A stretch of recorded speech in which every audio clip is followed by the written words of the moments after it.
Antoine Bell. Mr. Bell was the cashier at a Canadian bank and committed suicide on February 28, 1865. One of our correspondents was a physician and a pharmacist living in the same town and provided us with the following information. I knew Bell for more than 20 years. He was a quiet man and the head of a large family. A while back, he began to fantasize that he had bought a poison at my pharmacy, which he then used to kill someone. He came to me several times and begged me to tell him when he had bought the substance. He was suffering terrible hallucinations. He couldn't sleep, accused himself and wailed. The family lived in constant anxiety from 4 p.m. to 9 a.m., at which time he would go to the bank, where he kept the books with perfect regularity and without ever making a single mistake. He had the habit of saying that he felt like there was some kind of entity within him who enabled him to perform his bookkeeping correctly and in order. Whenever he seemed about to come to grips with how outlandish his ideas were, he would cry out, "No, no, you want to deceive me. I remember, it's all true." At this friend's request, he was evoked in Paris on April 17, 1865. Evocation. What do you want with me? To subject me to interrogation? That would be needless, I'll admit to everything. It isn't our intention at all to afflict you with indiscreet questions. We only want to know what your situation is and the where you are now, and if it can be of any use. Ah, if you could, I would be so grateful. I'm horrified at my crime and I'm very unhappy. We hope that our prayers will ease your suffering. Besides, you seem to be in a good situation because you have repented, and that's already the first step toward rehabilitation. God is infinitely merciful and always takes pity on the repentant sinner. Pray with us. Here, we said the prayer for suicides, which can be found in the Gospel according to Spiritism. Now, could you tell us what crime you are guilty of? If made humbly, such a confession will be taken into account. First, let me thank you for the hope you have brought to my heart. Alas, a long time ago, I lived in a town whose walls were bathed by the Mediterranean. I loved a beautiful girl who also loved me, but since I was poor, I was rejected by her family. She then informed me that she was getting married to the son of a merchant, whose dealings went well beyond the 2 seas. So she rebuffed me. Mad with sorrow, I resolved to end my life, but not without first murdering my hated rival in order to satiate my desire for vengeance. I found violent methods repulsive and was horrified at the idea of committing such a crime, but my jealousy won out. The evening before my beloved was to become his, my rival died of poison, administered by me through the means I found the easiest. That explains these remembrances of the past. Yes, I reincarnated after that, and now I will have to reincarnate again. Oh my God, take pity on my weakness and tears. We lament the unhappiness that has delayed your progress, and we are truly sorry for you. But since you have repented, God will take pity on you. Tell us if you carried out the suicide you intended to commit afterwards. No, and I'm ashamed to admit that hope arose once again in my heart. I wanted to enjoy the prize of my crime. However, my remorse betrayed me, and I expiated my moment of madness via the ultimate punishment. I was hanged for it.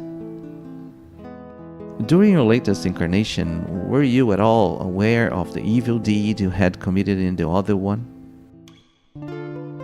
Only in the final years, which I will explain, I had been good by nature, and like all murderers in the spirit world, after I had been submitted to the torment of constantly having to see the image of my victim, he pursued me as the living embodiment of remorse, I was finally delivered from him after many years of repentance and praying.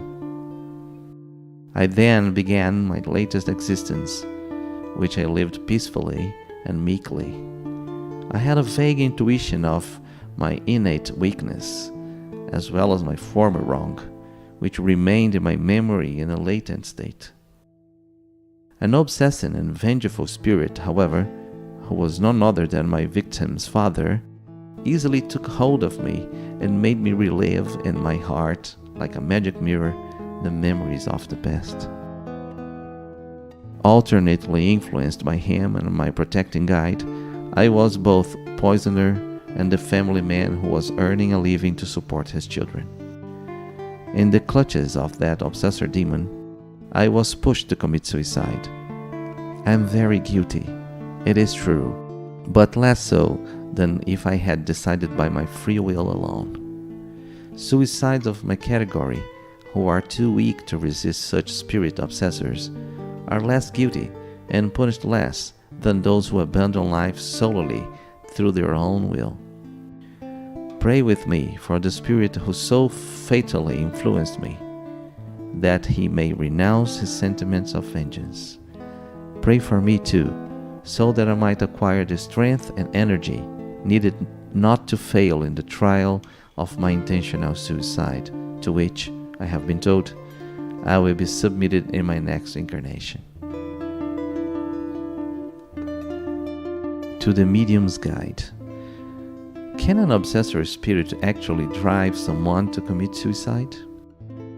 Certainly, because obsession, which in and of itself is a kind of trial, can assume all forms. However, this is no excuse. People always have their free will and consequently can yield to or resist the suggestions to which they are exposed. When they yield, it's always of their own free will. Furthermore, this spirit is right in saying that those who commit evil instigated by someone else are less reprehensible and punished less than when they intentionally commit it. They are nonetheless not innocent of blame, since the moment they allowed themselves to be drawn off the moral path occurred because the good had not yet taken hold in their heart. How is it that even though prayer and repentance had freed this spirit from the tormenting sight of his victim, he could still be chased by his vengeful obsessor during his latest incarnation?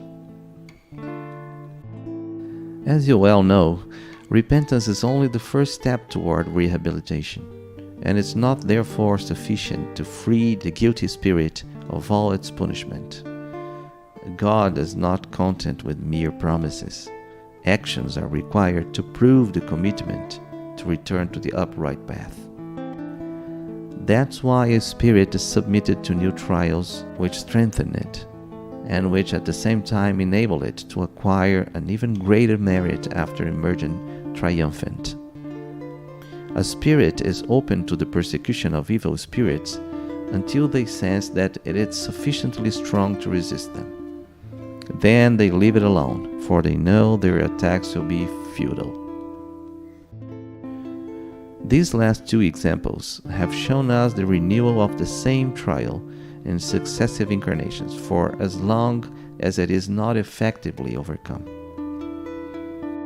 Antoine shows us, furthermore, as remorse and as a warning, the highly instructive instance of a man persecuted by the memory of a crime committed in a previous existence. By this, we have further seen that all existences are in solidarity with one another, that divine justice and goodness are displayed in people's ability to gradually evolve without ever depriving them of redemption from their wrongs, that wrongdoers are punished by their own wrongs, and that punishment, rather than vengeance of God, is the means employed to enable them to progress.